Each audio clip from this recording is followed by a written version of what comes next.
I'm Duan. Welcome to PD Tech for another professional guide. And I'm Peter. Looking for more than just a tutorial? Head over to pdtech.co.nz to see how we can manage this all for you. Watch this video to learn how to send e-invoices from Xero. Before you can send e-invoices to customers from Xero, you must first add the customer's tax number to their contact record. Click Contacts, then select All Contacts. Enter the customer's name in the search bar or scroll to find them, then click to access their contact record. Click Edit.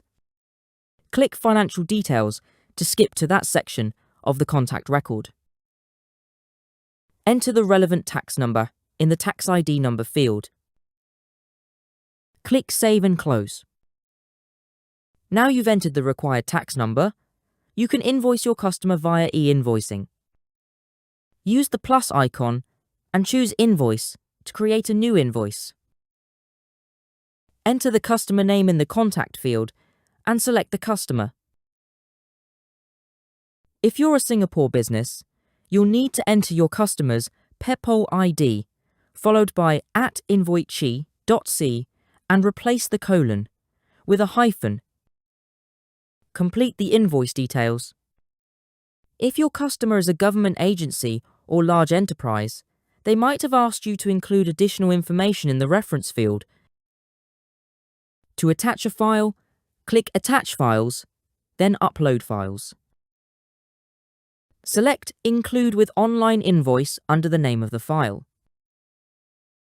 Then, select the Send as e-invoice toggle. Double-check that the invoice details are correct, as once an e-invoice is successfully sent and received, you won't be able to make changes and resend it. Finally, click Approve and Send. You have the option to select the checkbox to remove the PDF attachment from the e-invoice. Depending on your region, you may need to select the bank account to which customers can make payments.